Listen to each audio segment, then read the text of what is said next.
L'ennui, 8e chapitre. Il me fallait maintenant me démontrer à moi-même que Cécilia était vénale.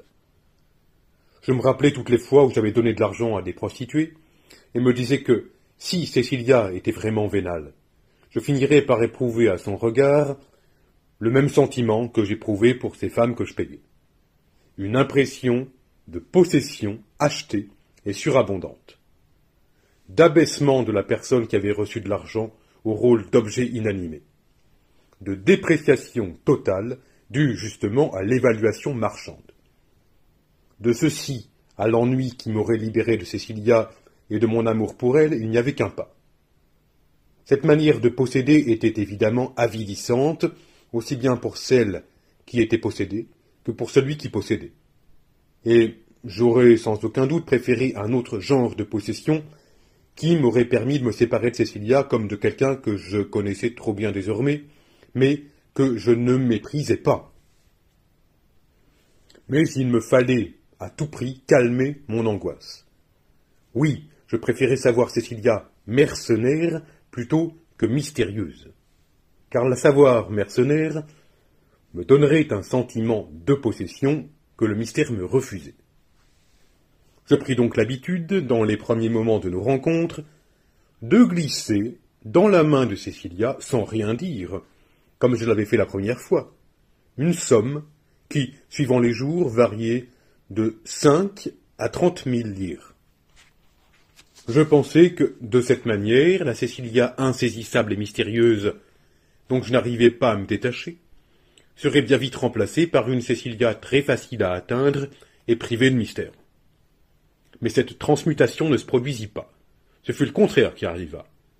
L'argent ne changea pas le caractère de Cécilia, mais Cécilia, évidemment la plus forte des deux, fit changer l'argent de caractère. Quand je glissai dans la paume de Cécilia les billets de banque pliés, elle serrait aussitôt le poing, sans montrer par ailleurs qu'elle les avait reçus et acceptés. On eût vraiment dit que cet argent, la main qui le donnait et celle qui le recevait, se trouvaient dans un monde différent de celui où nous nous trouvions, Cécilia et moi.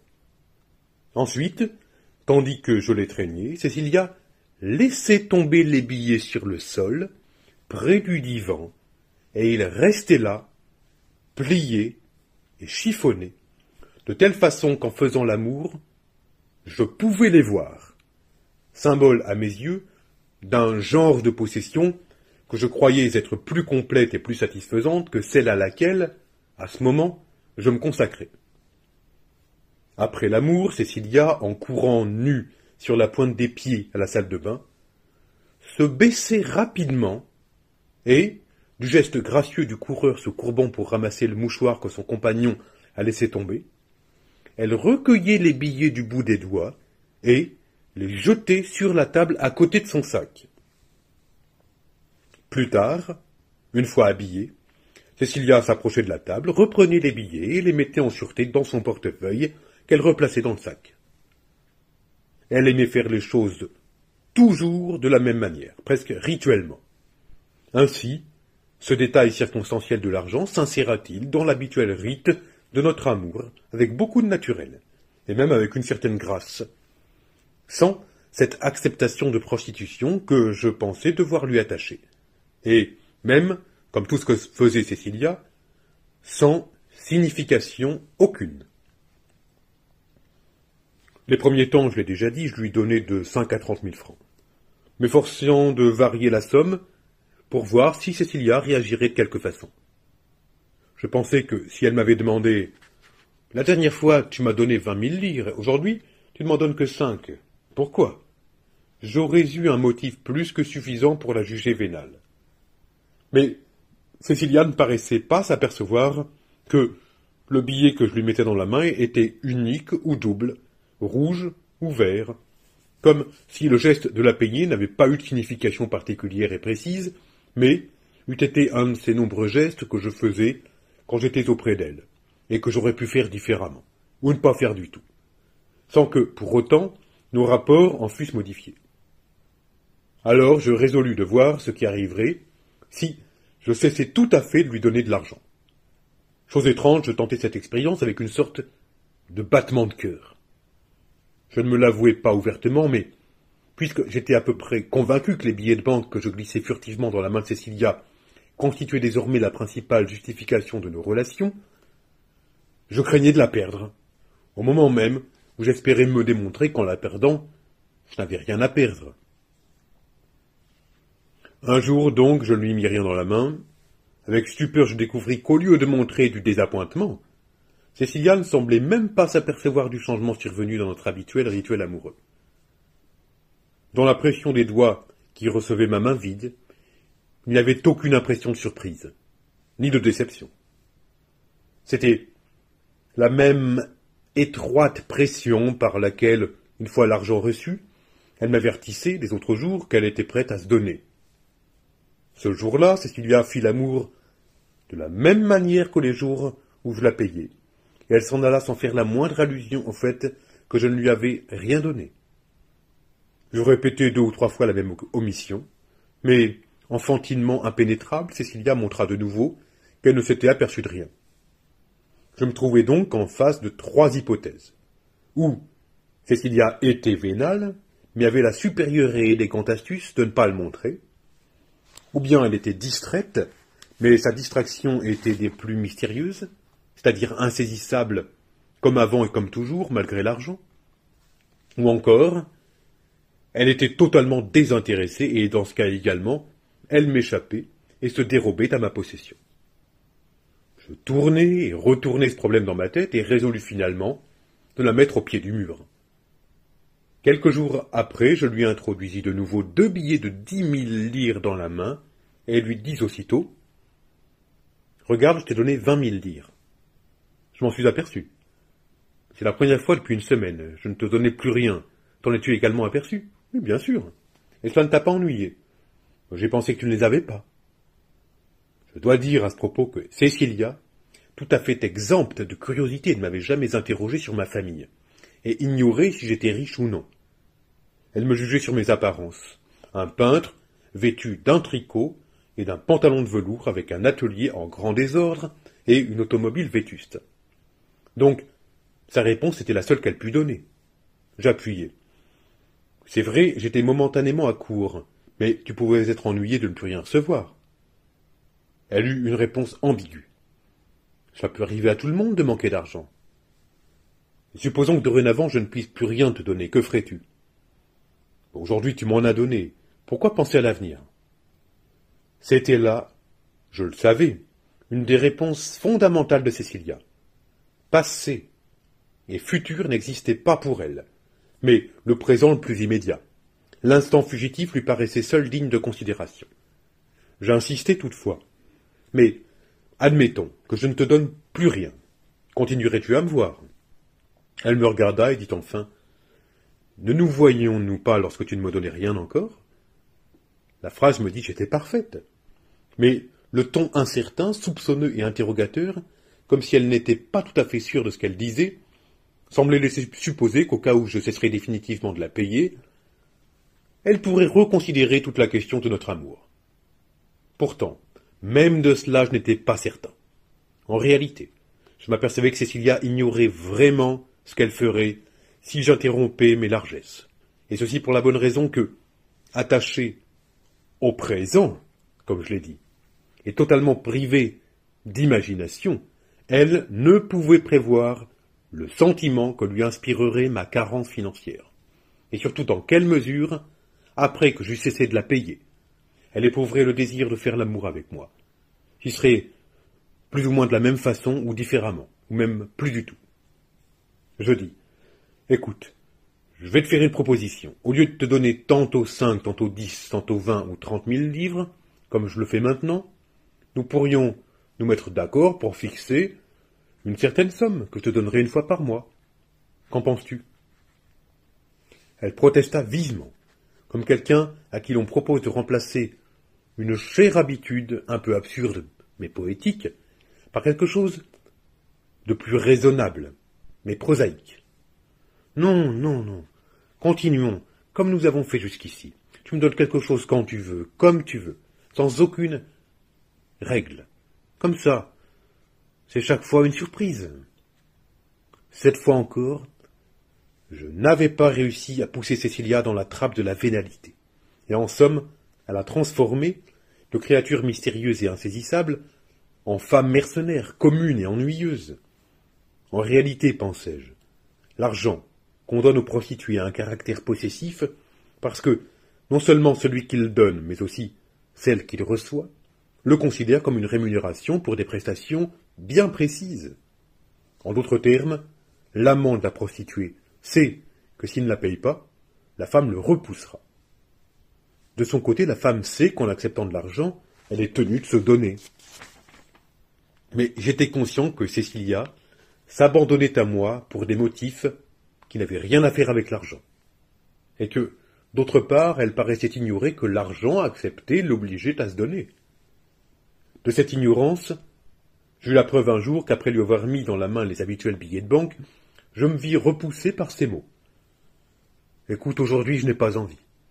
Restons ensemble comme frères et sœurs. » Phrase dans laquelle je ne pouvais découvrir aucune espèce de calcul, mais seulement la plus naïve indifférence.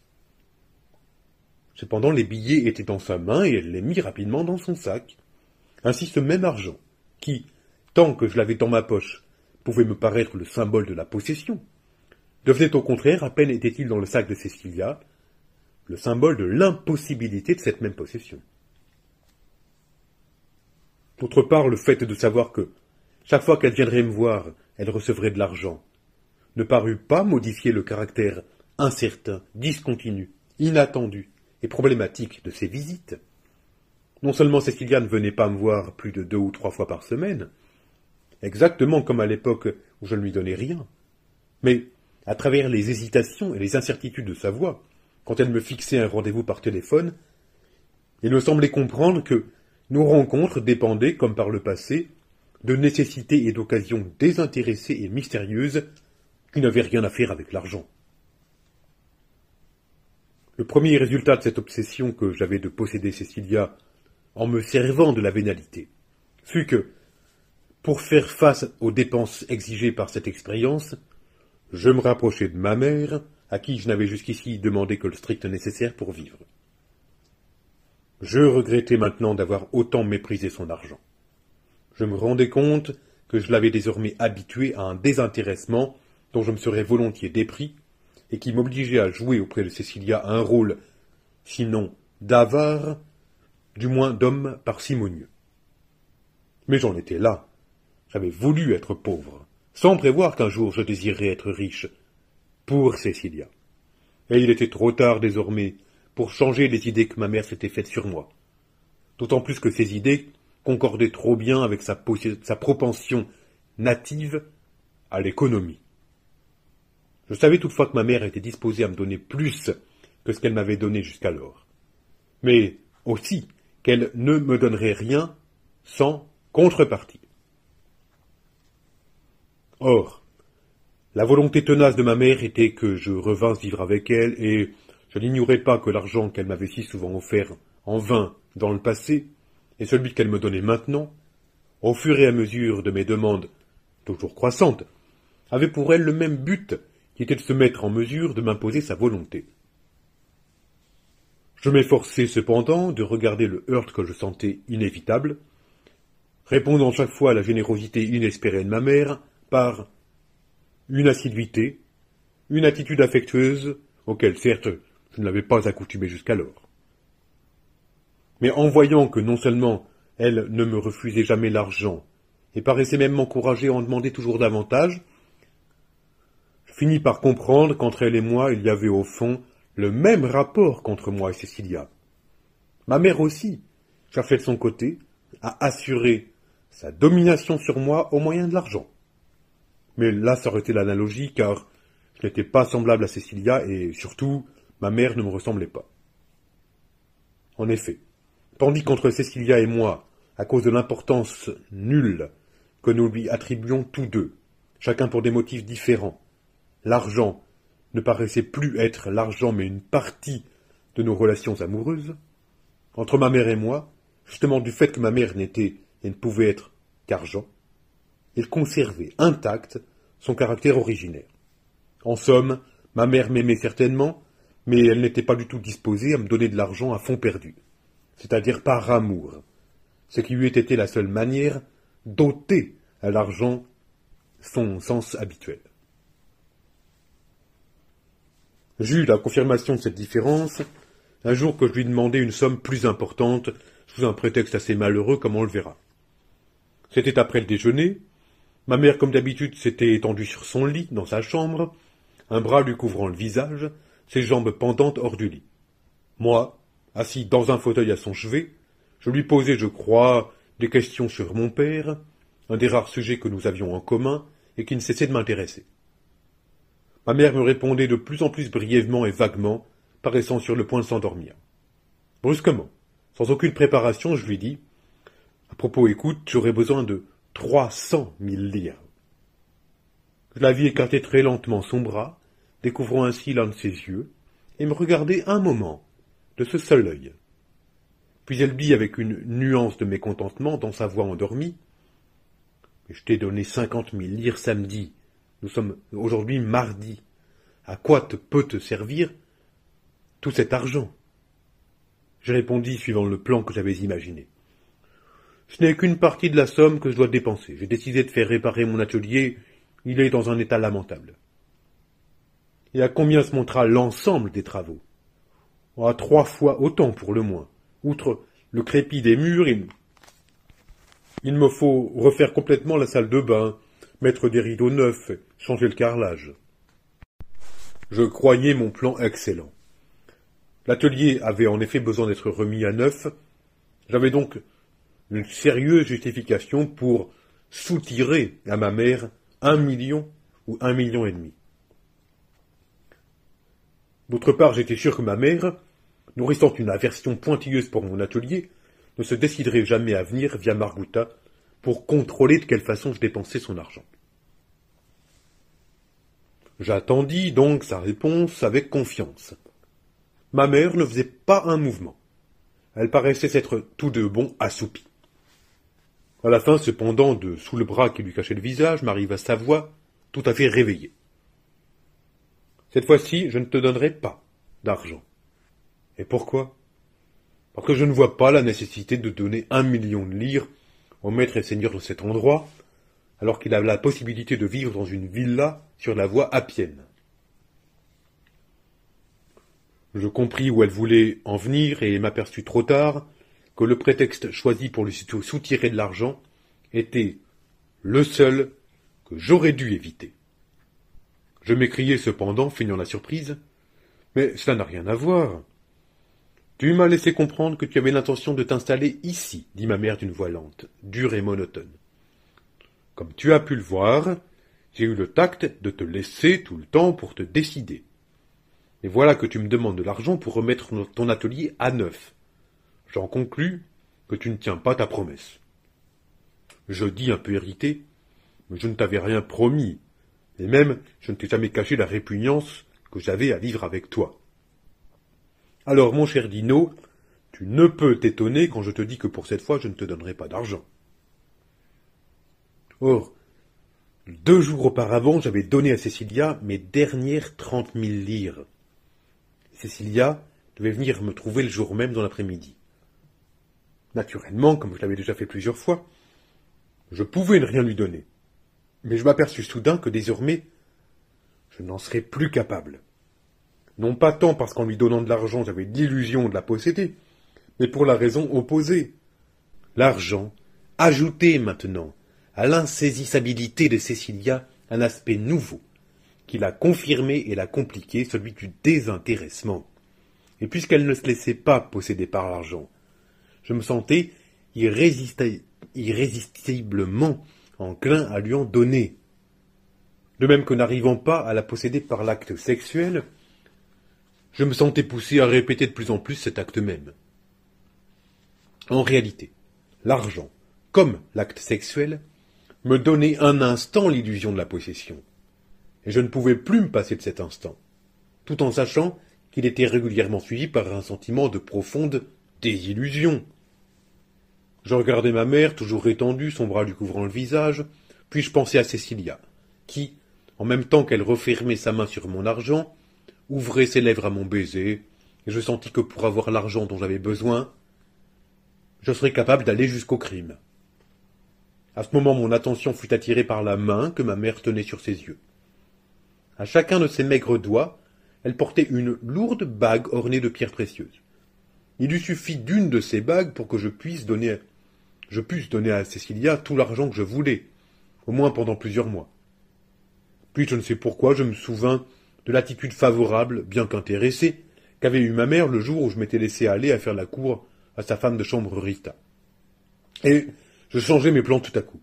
Je me levai, allai m'asseoir sur le lit, et dis avec une douceur calculée, « Maman, je veux être sincère avec toi. Ce n'est pas pour remettre mon atelier à neuf que j'ai besoin d'argent, c'est pour un autre motif. » « Et lequel ? Tu ferais mieux de me donner ce que je te demande sans poser tant de questions. Certaines choses ne sont pas faciles à dire. Une mère a le droit de savoir de quelle façon son fils dépense l'argent qu'elle lui donne. Un fils de 16 ans peut-être, mais pas un fils de 35. Une mère est une mère, à tous les âges.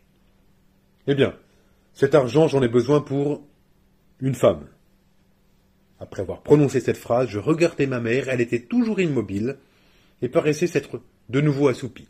Mais sa voix me parvint. Quelque femme de mauvaise vie, sans doute. Mais, maman, s'il s'agissait d'une prostituée, penses-tu que je te demanderais 300 000 livres ? Une femme comme il faut ne se fait pas payer. Mais supposons que cette femme en ait réellement besoin. Fais attention, Guignot, il y a des femmes qui, pour soutirer de l'argent, sont capables d'inventer de véritables romans. Il ne s'agit pas de romans, mais de choses de première nécessité. Nourriture, location, vêtements. En somme, il faut que tu l'entretiennes complètement. Non, pas vraiment, je veux seulement l'aider un peu, pendant quelque temps. Une va-nu-pied, dit ma mère. Comme cela aurait mieux valu, Dino, si tu avais eu une liaison avec une femme mariée de ton monde, une femme qui ne t'aurait rien demandé et n'aurait pesé sur ta vie en aucune manière. Je répondis sans ironie. Mon monde n'est pas celui dans lequel on trouve ce genre de femme. Mais ton monde est le mien, dit ma mère. Par-dessus tout, Dino, prends garde, on peut attraper des maladies avec ces aventurières qui roulent partout aujourd'hui. Oh, je n'ai rien attrapé jusqu'ici. Je n'attraperai rien à l'avenir.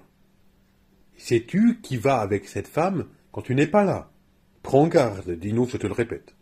Tu n'ignores pas sans doute que dans certains cas, on peut et l'on doit même user de certaines précautions. Et tu me dirais bientôt comment je dois me comporter pour faire l'amour. Non, mais je veux te mettre en garde. Après tout, tu es mon fils et j'ai souci de ta santé. En somme, maman, veux-tu me le donner cet argent? Ma mère ôta la main qu'elle tenait devant ses yeux et me regarda. Qui est cette femme? Je répondis par une phrase digne de Cécilia. Cette femme est une femme.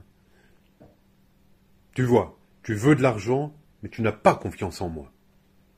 Mais ce n'est pas que je manque de confiance en toi, mais que t'importe qu'elle s'appelle Maria, Clara ou Paola? Je ne t'ai pas demandé son nom, je t'ai demandé qui elle est, si c'est une jeune fille ou une femme, si elle travaille ou ne fait rien, ou si elle étudie, quel âge elle a, comment elle est faite. Et que de choses tu veux pour 300 000, misérable petite lyre.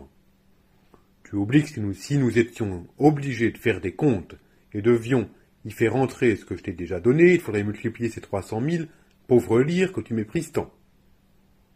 Ah, tu as fait le compte de ce que tu m'as donné. Mais bien entendu. Eh bien, maman, je n'ai guère envie de te répondre, au moins pour l'instant. Mais toi, dis-moi une bonne fois si tu veux ou non me donner cet argent. Ma mère me regarda. Évidemment, je devais lui paraître assez résolu et même désespéré pour ne pas lui permettre de tirer plus fort sur la corde de son indiscrétion. Elle dit, feignant d'étouffer un bâillement, « Bon, c'est entendu. Voilà la clé, va dans la salle de bain, tu sais où est le coffre et tu connais le secret. Ouvre, il y a une enveloppe rouge, prends-la et apporte-la-moi. » Je me levai, allai dans la salle de bain, tournai le crochet bien connu, ouvris le carreau de faïence, puis la porte du coffre-fort. Sur les rouleaux de titres se trouvait en effet une enveloppe orange. Je la pris et la soupesai. À en juger par son poids, elle devait contenir au moins 1 demi-million de livres en billets de 10 000. Je revins donner l'enveloppe à ma mère, qui, maintenant, tout essoufflée et ensommeillée, était assise sur le bord du lit. Je la vis ouvrir l'enveloppe et, du bout des doigts, retirer 1, 2, 3, 4, 5, billet de 10 000 livres. Voilà, prends cela en attendant. Mais, ne puis-je m'empêcher de m'écrier, il y a dans cette enveloppe au moins 500 000 livres. Il y en a même davantage, mais pour aujourd'hui, c'est tout ce que je puis te donner. Va replacer cette enveloppe maintenant, referme le coffre, rapporte-moi la clé et laisse-moi, je suis très lasse et veux me reposer. Je fis ce qui m'était commandé, mais tout en remettant l'enveloppe dans le coffre, je ne pus m'empêcher de m'étonner de la confiance que me témoignait ma mère, si méfiante d'ordinaire. Après tout, j'aurais fort bien pu rouvrir l'enveloppe et prendre encore de l'argent. Aussitôt après, je compris que ma mère se fiait à moi parce que, depuis ma naissance, pour ainsi dire, je m'étais arrangé pour lui inspirer confiance. Par mon désintéressement et même mon mépris de l'argent, presque ostentatoire, mais en tout cas des plus sincères. Et je compris que ce n'était pas ma mère qui avait changé, mais moi-même, qui me sentais maintenant tout à fait capable de lui voler l'argent dont j'avais besoin pour payer Cécilia, et pressentais que, si elle ne m'en donnait pas suffisamment, je finirais par voler pour de bon. Oui, j'avais changé. Ma mère n'avait pas encore découvert ce changement en moi, et continuait à se fier à moi comme par le passé. Je fermai la porte du coffre, remis le carreau à sa place et revins dans la chambre. Ma mère était de nouveau allongée sur le dos, en travers du lit, un bras sur ses yeux. Je me penchai, lui mis la clé dans la main, mais ses doigts ne la saisirent pas et la clé retomba sur l'oreiller.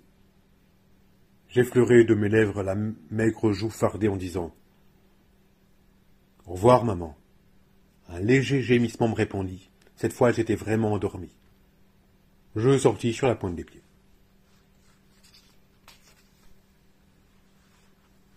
De ces 50 000 livres, je décidai de faire 2 parts. 20 000 pour moi, 30 000 pour Cécilia, me permettant de fournir à sa prochaine visite la justification désormais indispensable de sa vénalité. Mais comme je l'ai dit, je sentais que Cécilia m'échappait, dans la mesure même où je la payais. Et plus je la payais, moins elle me paraissait mienne. D'autre part, à l'angoisse de ne pas la posséder s'ajoutait maintenant l'angoisse de soupçonner que peut-être elle se laissait posséder par mon rival. De plus en plus, en effet, la pensée me tourmentait que Luciani pût posséder véritablement Cécilia, et précisément par ce simple acte sexuel qui, pour moi, se révélait si insuffisant. Je craignis en somme que l'acteur, moins intellectuel et plus instinctif que moi, n'eût réussi là où au contraire j'avais échoué. Et en pensant que la possession résidait moins dans l'acte sexuel que dans l'effet de cet acte même sur la personne qui en était l'objet, je ne me lassai pas d'interroger Cécilia sur ses rapports avec Luciani. Voici par exemple un de ses interrogatoires. « As-tu vu Luciani hier ?»« Oui. »« Tu l'as vu ou tu as fait l'amour avec lui ?»« Tu sais bien que quand je t'ai dit que je l'ai vu, je veux dire que j'ai fait l'amour. Et vous l'avez fait beaucoup, comme d'habitude. Et le faites-vous beaucoup d'habitude. Ça dépend des jours. Aimes-tu mieux le faire avec moi ou avec lui? Vous êtes 2 choses différentes, c'est-à-dire différentes. Mais en quoi consiste cette différence? Oh, il est plus gentil que toi. Et cela te fait plaisir qu'il soit gentil? Bon, c'est sa manière de faire. Mais cela te fait plaisir ou non? Et si ça ne me faisait pas plaisir, je ne resterais pas avec lui. N'y a-t-il pas d'autre différence entre lui et moi? Si lui, il parle pendant que nous faisons l'amour. Et que te dit-il? Les choses qu'on se dit quand on s'aime. Et moi aussi, je t'en dis quelquefois. Non, tu restes muet. La seule fois que tu m'as parlé, tu m'as appelé salope. Et cela t'a déplu? Non, ça m'a pas déplu. Mais tu préfères ce qu'il te dit, lui. Quand je suis avec lui, j'aime les choses qu'il me dit. Quand je suis avec toi, j'aime ton silence. Mais en somme, qu'éprouves-tu quand il te prend? Ce ne sont pas des choses qui peuvent s'expliquer. Éprouves-tu un sentiment plus fort qu'avec moi? Je ne sais pas. Et comment je ne sais pas? Mais je n'ai jamais pensé. Et pense-y maintenant. Alors? Eh bien, je sens qu'il m'aime. Et cela te fait plaisir? Et ça fait plaisir à toutes les femmes de sentir qu'elles sont aimées. Donc ce sentiment est plus fort que celui que tu éprouves avec moi. Mais avec toi aussi, je sens que tu m'aimes. Et cela te fait plaisir? Et certainement, ça me fait plaisir. Plus plaisir ou moins plaisir qu'avec Luciani? Deux choses différentes. J'ai compris. Maintenant, dis-moi, si pour quelque raison tu ne pouvais plus voir Luciani, cela t'ennuierait, tu sentirais un vide. Ce n'est pas encore arrivé, comment pourrais-je le savoir? Mais si cela arrivait, alors je verrai. Je crois que oui. Et si tu ne pouvais plus me voir, que ça aussi ce n'est pas arrivé, eh bien, imagine-le. Et comme tu me disais que nous devions nous quitter, je me souviens que ça me faisait de la peine. Beaucoup. Comment peut-on mesurer ces choses? Ça me faisait de la peine. Comment peut-on mesurer ces choses? Mais en somme, qui de nous deux aimes-tu le mieux, lui ou moi? Vous êtes deux choses différentes. Parfois, ayant vu que je ne parvenais pas à serrer de près Cécilia sur le thème de ses sentiments, durant l'amour physique, je tentais de soumettre à mon enquête une question plus innocente. Hier soir, tu es sorti avec Luciani. Oui, nous sommes allés dîner ensemble. Où ça? Dans un restaurant de Trastevere. Avec moi, tu n'as jamais voulu sortir le soir. Je n'avais pas de prétexte. Les leçons de dessin, ça ne peut pas se prendre le soir, ça ne se prend que le jour. Avec Luciani, au contraire, je peux toujours dire qu'il veut me présenter à un producteur de film. Mais comment veux-tu me faire croire que tes parents s'y opposeraient? Je les ai vus, tes parents. Maman, non, elle ne s'y serait pas opposée, mais papa, si. Et il est si malade, je ne peux pas le contrarier. Bon, laissons cela de côté. Donc vous êtes allé dans un restaurant de Trastevere? Oui.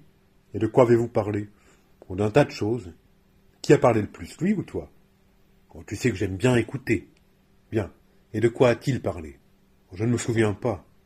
Fais un effort pour t'en souvenir. Après tout, c'était hier soir. Mais je n'ai pas de mémoire, tu le sais. Je ne me rappelle même pas les choses que tu m'as dites il y a 5 minutes. Et comment était le restaurant? Un restaurant comme tant d'autres. Comment s'appelle-t-il? Je ne sais pas. Était-il grand ou petit, bondé ou vide, avec une seule salle, plusieurs, élégant, rustique? Je ne saurais pas dire, je ne l'ai pas regardé. Pendant que vous parliez, tu avais ta main dans sa main, sur la table? Oui, oui. Comment tu as fait pour le deviner? Tu aimes qu'il te tienne la main? Oui. Beaucoup ou un peu? Je sais que ça me fait plaisir, mais je ne saurais dire combien. Sous la table, vos genoux se touchaient-ils? Ou non, parce que nous étions assis l'un à côté de l'autre. En plus de te tenir par la main, Luciani t'a-t-il fait des caresses? Oui, il m'a caressé la joue, il m'a embrassé dans le cou. Les paroles, tu ne t'en souviens pas, mais les caresses, si. Oui, je m'en souviens, parce que je ne voulais pas. Vous vous êtes disputé? Non, mais il veut toujours que je fasse des choses que je ne veux pas faire. Et par exemple? Eh bien, je ne te le dirai pas, parce que si je te le dis, tu te fâcheras. Mais non, je ne me fâcherai pas. Dis-le. Eh bien, bon, il voulait que je tienne la main. Bon, tu vois où? As-tu compris? Oui, j'ai compris. Et toi, alors? Moi, bon, je l'ai fait un moment, puis j'ai cessé. Mais qu'as-tu? Rien, mais pendant que tu le faisais, cela te fait-il plaisir? Bon, ça me faisait plaisir de lui faire plaisir. Supposons que je te demande de faire la même chose. Ça te ferait-il plaisir de me faire plaisir?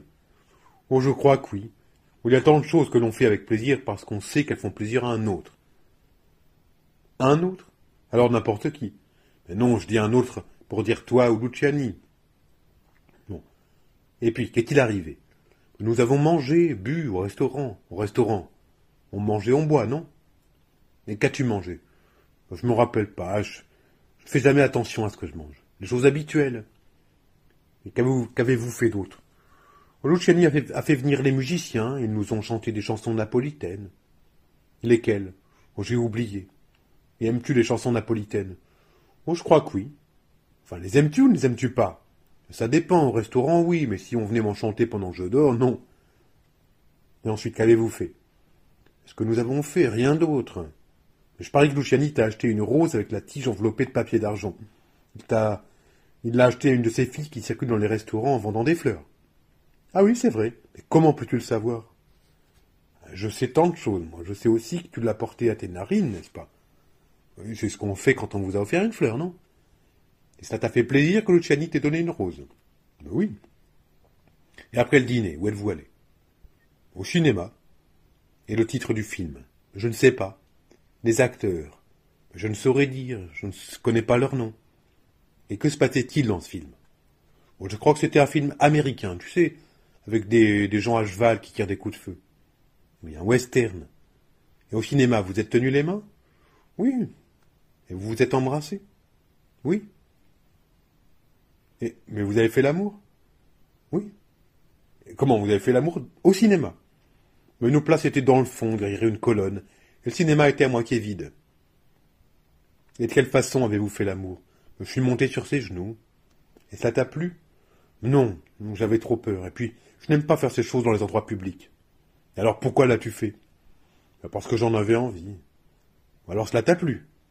Mais non, j'en avais envie, mais ça ne m'a pas plu. Et qu'avez-vous fait d'autre hier soir? Nous sommes allés dans une boîte de nuit. Laquelle? Je ne sais pas comment elle s'appelle. Derrière la Via Veneto. Et c'était comment? Il y avait beaucoup de monde. Non, je voulais dire, comment était la salle? Elle était arrangée, décorée? Mais je n'ai pas regardé. Avez-vous dansé? Oui. Beaucoup? Oui. Et en dansant, tu t'es serré contre lui? Ah non. Pourquoi non? Parce que pour les danses que nous dansions, il fallait ne pas se tenir. Et qu'avez-vous fait encore? Rien d'autre. Vers 3 heures, il m'a raccompagné à la maison. Y a-t-il une voiture? Il en avait une, mais il l'a vendue. Oh, il n'a pas beaucoup d'argent alors. En ce moment, non, parce qu'il est sans travail. Tu lui donnes de l'argent quelquefois? Oui, quelquefois je lui en donne. Mon argent? Oui, ce que tu me donnes. Ainsi donc les sommes que je te donne, tu ne les dépenses jamais pour toi. Mais si, j'achète bien certaines choses, mais la plus grosse partie, je la dépense avec lui. Et hier soir, est-ce lui qui a payé ou toi? Nous avons partagé les dépenses. Il a payé le cinéma, j'ai payé le reste. En somme, c'est toi qui as presque tout payé. Mais il a payé tant de fois. Et comment t'y es-tu prise pour lui donner de l'argent? Au restaurant, je le lui ai passé sous la table. À la boîte de nuit, c'est lui qui l'a pris, dans mon sac. Et puis il t'a accompagné chez toi, en taxi. Oui. Il est entré avec toi dans la cour? Oui. Vous avez monté l'escalier ensemble? Oui. Sur l'escalier, vous avez fait l'amour? Un peu, sur mon palier. Et qu'appelles-tu un peu? Mais sans aller jusqu'au bout. Et ça t'a plu? Au plus qu'au cinéma, parce que j'avais moins peur. Et puis nous nous sommes quittés. Tu es allé te coucher? Oui. Tu as pensé à lui avant de t'endormir? Non, j'ai pensé à toi. À moi? Oui, à toi, j'ai pensé à toi jusqu'à ce que je m'endorme. Et qu'as-tu pensé? Je ne me souviens pas, j'ai pensé à toi, c'est tout. Un jour, comme pour confirmer le sentiment d'insaisissabilité que m'inspirait Cécilia, il advint un fait que je veux rapporter. Souvent, surtout lorsque je savais que Cécilia ne viendrait pas me retrouver, j'allais dans l'atelier de Balestieri, qui était toujours dans le même état qu'au jour de la mort du vieux peintre. La veuve ne s'était pas préoccupée de le louer, ou, comme c'était encore plus probable, elle n'avait pas encore trouvé de sous-locataire. Je pénétrais dans l'atelier grâce à la clé que Balestieri avait donnée à Cécilia et que je lui avais dérobée. Et je me mettais à tourner parmi ces meubles, maintenant recouverts d'un voile de poussière, dans cette odeur de vieilles choses, plus ou moins propres, cherchant je ne sais trop quoi. En m'attardant dans cette grande salle obscure, pleine de meubles noirs et de tapisseries roussâtres, qui avait assisté aux amours de Cécilia et de Balestieri, j'éprouvai un sentiment funèbre. Comme si, au lieu d'être dans l'atelier de Balestieri, je me trouvais dans le mien et que j'y revenais, étant mort, sous la forme d'un fantôme.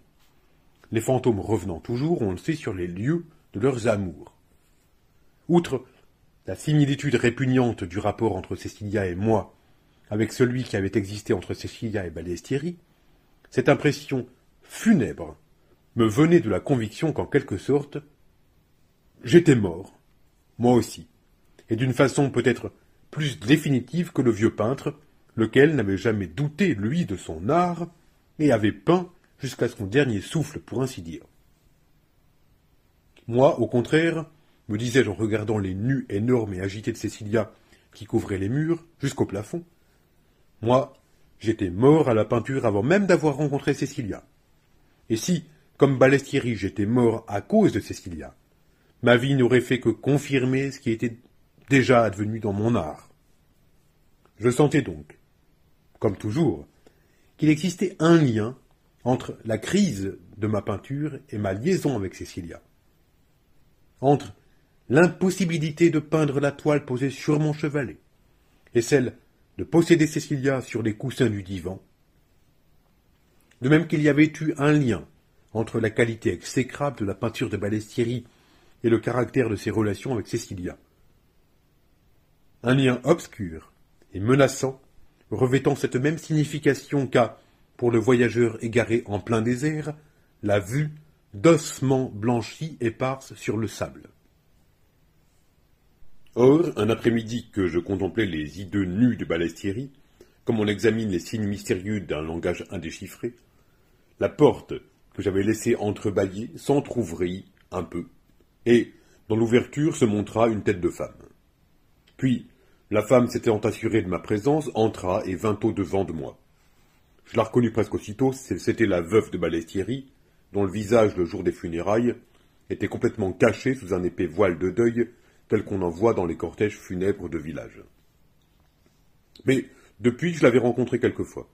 C'était une grande femme aux formes opulentes, qui avait été belle, et qui, à 50 ans, conservait encore les couleurs de la jeunesse, mais comme tempérée et fondue sur une chair défaite. Blancheur brillante du visage, noir transparent des yeux un peu bovins, rouge vif, un rouge de cerise mûre, des lèvres humides. Dans sa jeunesse, elle avait été modèle.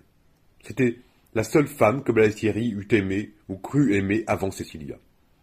Il l'avait épousée et avait vécu 20 ans avec elle. Née dans un village du Latium, célèbre pour avoir traditionnellement fourni des modèles aux peintres romains, elle avait conservé intacte la rusticité et la simplicité de son origine. Je remarquai tout de suite qu'elle ne paraissait pas surprise, ni même fâchée, de me trouver dans l'atelier de son mari. D'une voix chaude et basse, une voix de paysanne, elle se présenta. « Signora Balestrieri. » Je me hâtai de m'excuser. « Pardonnez-moi, j'ai trouvé la porte ouverte et suis entré donner un coup d'œil au tableau. » Elle répondit avec amabilité. « Je vous en prie, professeur, vous pouvez entrer toutes les fois que vous voulez. Je sais combien vous étiez amis, mon mari et vous. » Je n'osais la contredire. Elle me regardait et me souriait.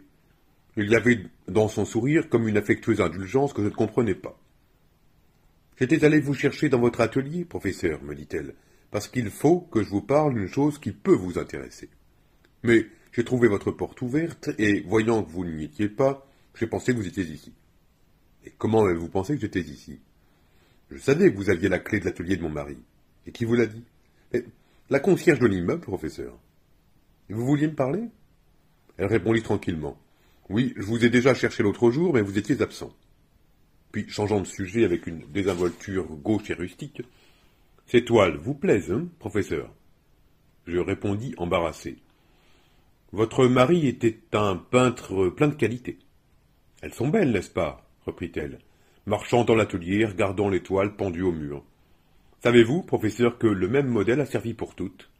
Je ne dis rien.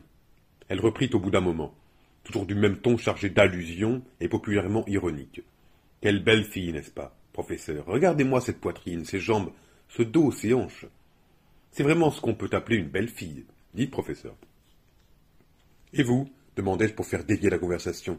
« Vous, votre mari, n'a-t-il jamais fait votre portrait ?»« Oh, si, bien des fois. Il y a des années. Mais il n'y en a pas ici. Quand nous nous sommes séparés, mon mari a enlevé toutes les toiles qui me représentaient et me les a renvoyées. C'est moi qui les ai toutes. Mais je n'étais pas aussi belle que cette fille. J'avais plutôt une beauté classique. J'étais faite comme une statue. Celui-ci, au contraire, est une beauté moderne, mi-enfant, mi-femme, comme on les aime maintenant. Oui, répéta-t-elle avec un soupir, une belle fille, vraiment. Dommage qu'elle ne soit pas aussi bonne que belle. Je ne pus m'empêcher de demander sans ingénuité. Vous la connaissez donc ? Si je la connais, comment pourrais-je ne pas la connaître ? Mon mari, mon pauvre mari, est mort, peut-on dire, par sa faute. C'est ce qu'on a raconté. Elle corrigea avec dignité. Oui, je sais. C'est ce qu'on a raconté. Les habituelles saletés. Je sais ce qu'on a raconté, les habituelles saletés. Cela a bien pu arriver, comme cela aurait pu arriver avec n'importe quelle autre femme. Mais non, ce n'est pas ce que j'ai voulu dire. J'ai voulu dire qu'il était mort par suite des crève-cœurs dont elle était la cause. Et de quelle façon ? Et par sa méchanceté. Elle est si méchante que cela, cette fille? Elle répondit avec une raisonnable modération. Je ne dis pas qu'elle soit méchante. Vous savez, les femmes sont bonnes ou méchantes suivant qu'elles aiment ou non. Dans tous les cas, avec mon mari, elle a été méchante. Sans doute, avec vous, sera-t-elle bonne. Je compris enfin les obscures allusions de ses regards et de ses paroles. Elle savait que Cécilia était ma maîtresse. Je dis, feignant la stupéfaction. Que viens-je faire en cette histoire? Elle leva la main, me tapota l'épaule d'un geste campagnard de commisération. Pauvre professeur, pauvre professeur. Puis elle s'écarta de moi, et me montrant le mur, demanda soudain. Cette toile vous plaît-elle, professeur?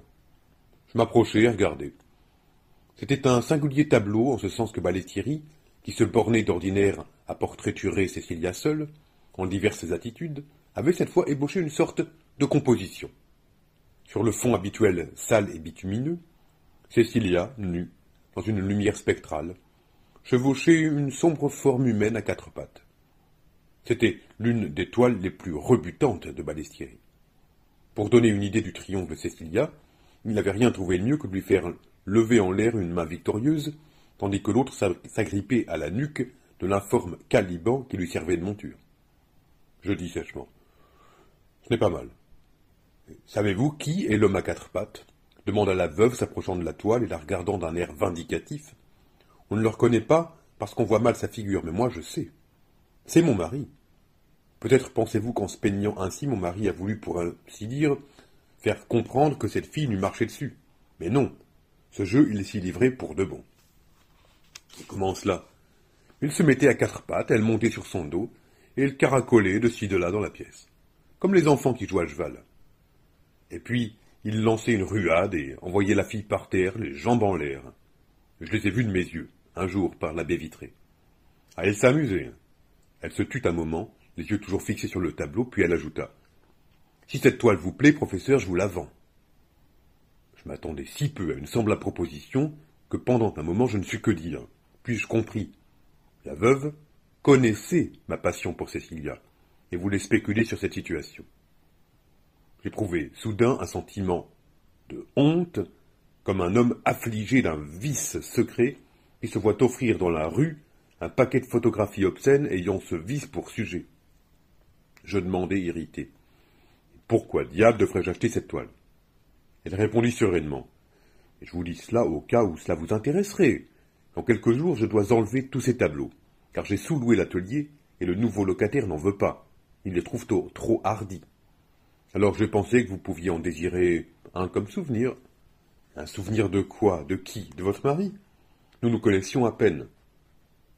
De nouveau, elle eut un geste de fourbe compassion, me tapotant l'épaule et hochant la tête. Professeur, tâchons de nous comprendre. Pourquoi ne pas être sincère avec moi? J'ai des cheveux blancs désormais. Et elle me montra ses cheveux d'un noir de corbeau, coiffés en bandeaux lisses et noués sur la nuque, parmi lesquels on pouvait distinguer quelques fils blancs. Je pourrais fort bien être la mère de cette fille. Pourquoi n'êtes-vous pas sincère avec moi? Cette fois, je m'assis sur la table où se trouvait l'appareil de téléphone. Je fis signe à la veuve de s'asseoir aussi, et feignant de ne pas avoir entendu son appel à la sincérité, je lui dis, avec un sérieux quelque peu menaçant, Signora Balestieri, je vous prie de me dire exactement ce dont il s'agit. Vous avez fait certaines allusions que je n'ai pas comprises, veuillez me les expliquer. Un peu intimidée, elle répliqua, en paysanne, sur un ton lamentable. Mon mari m'a laissé malheureusement dans une mauvaise situation financière. J'avais pensé qu'en tant que peintre, vous pourriez mieux comprendre ses œuvres et peut-être en acheter au moins une. J'ai cherché à les vendre, mais on ne les comprend pas. Mais je n'ai pas un sou, dis-je. Je ne suis qu'un peintre et par-dessus le marché un peintre qui ne peint pas. Elle s'étonna sincèrement.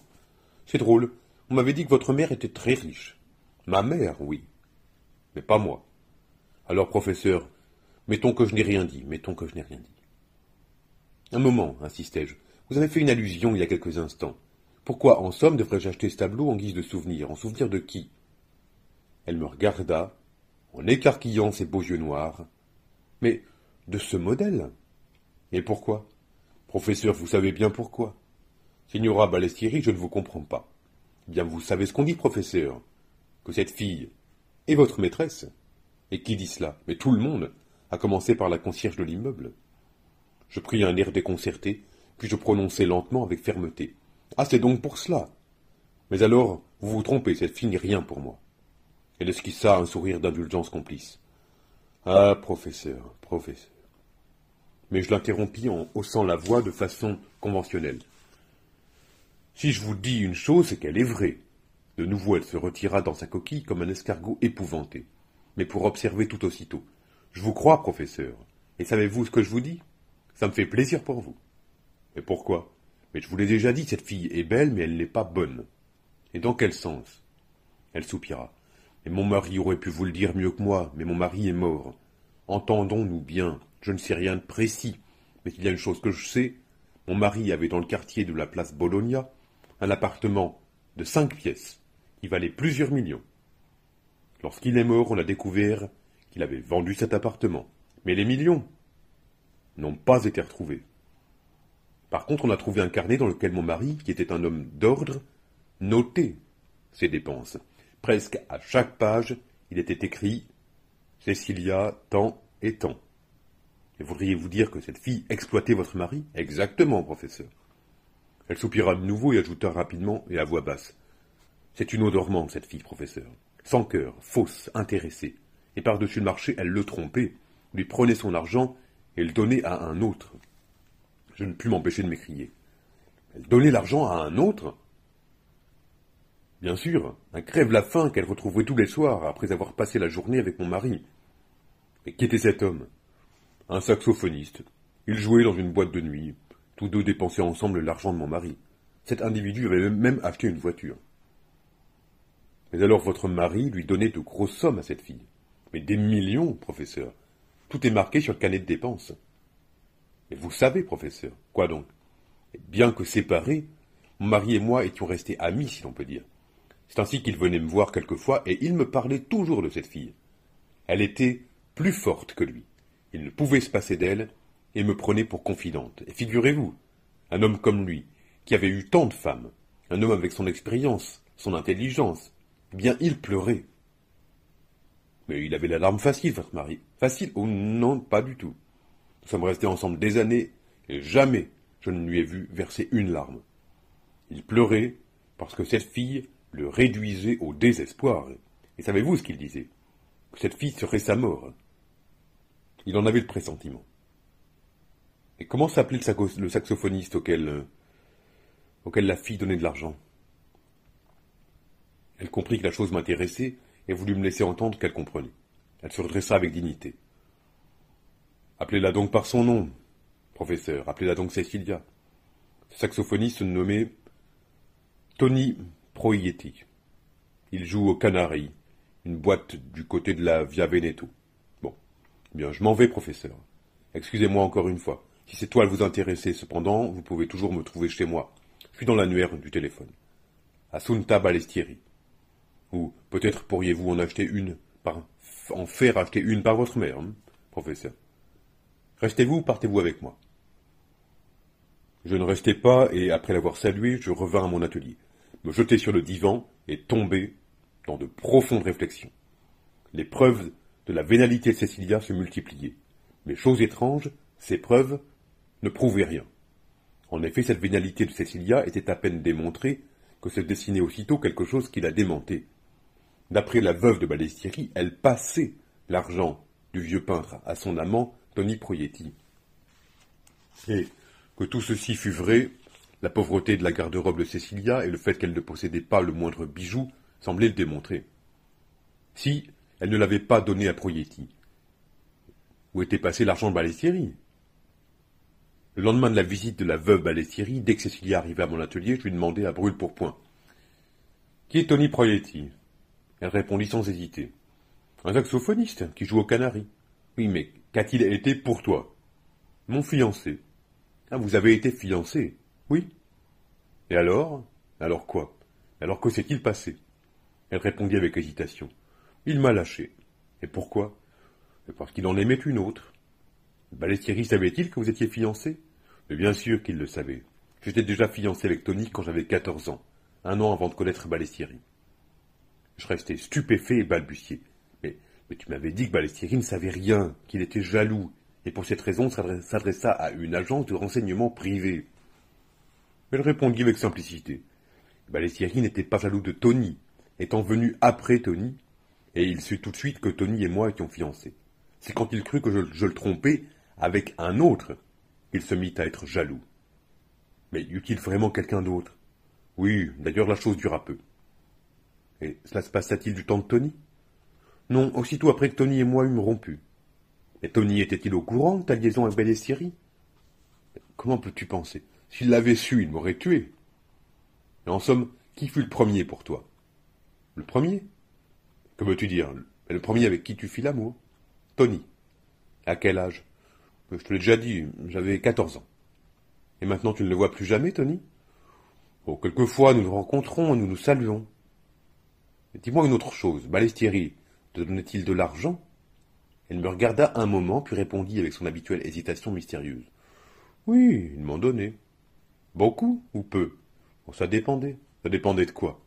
Elle se tut de nouveau, puis je ne voulais pas accepter, mais lui, il voulait m'en donner de force.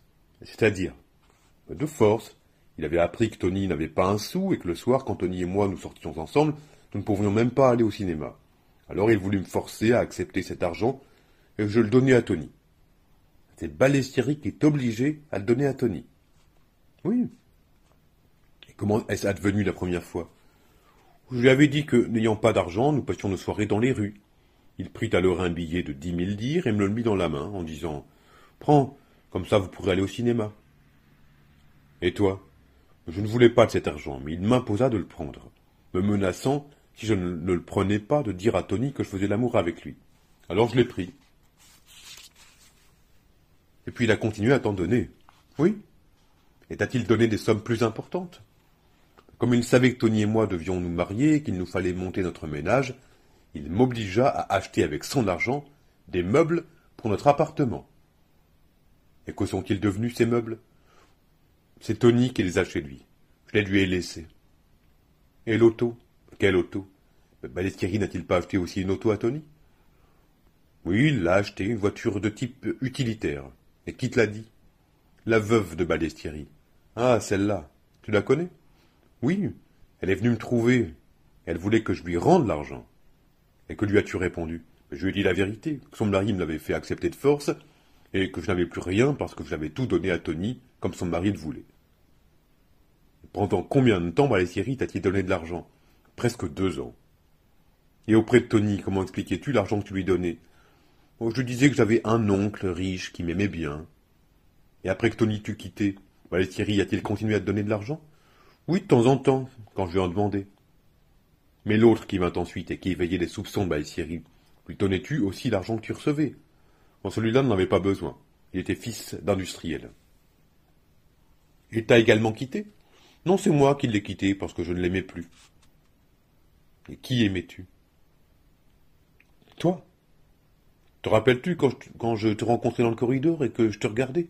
Bien, c'est à ce moment que je l'ai quitté. Et Balestieri s'est-il jamais aperçu que tu m'aimais? Non. Et tu ne lui as jamais parlé de moi. Si, une fois, il ne pouvait pas te souffrir. Et que disait-il de moi? Que tu étais un présomptueux. Un présomptueux? Oui, il détestait ta peinture. Il disait que tu ne savais pas peindre. Cette conversation affermit en moi la conviction que cette tentative de me démontrer à moi-même la vénalité de Cecilia avait désormais échoué. Cecilia n'était pas vénale. On ne pouvait considérer sa personne sous le seul point de vue de l'intérêt. Il était clair que Balestieri avait cherché à affirmer sa propre supériorité sur Tony en entretenant ce dernier par le truchement de Cecilia, sans que le saxophoniste s'en rendît compte, et que Cecilia de son côté s'était prêtée à la manœuvre psychologique de Balestieri, sans y participer ni la comprendre. Comme avec moi, en somme, Cecilia était parvenue, d'instinct, à tenir séparés les deux mondes, de l'amour et de l'argent. Certes, Balestieri et moi nous aurions pu certifier que nous lui avions donné de l'argent, mais de son côté, elle aurait toujours pu démontrer qu'elle n'avait pas été payée, et ma conduite vis-à-vis d'elle tendait de plus en plus à ressembler à celle de Balestieri. Avec cette différence, pourtant, que le vieux peintre était allé plus loin que moi. En compensation, ma folie était plus grande que la sienne, car Il n'avait eu, lui, aucun prédécesseur pour lui servir de miroir, et l'on pouvait presque comprendre qu'il ne se fût pas arrêté sur la voie qu'il avait prise. Moi, au contraire, j'avais son exemple pour m'avertir à chaque pas du risque que je courais. Et malgré cela, je répétais ces mêmes erreurs, mettant même une sorte de complaisance à les commettre. Fin du 8e chapitre.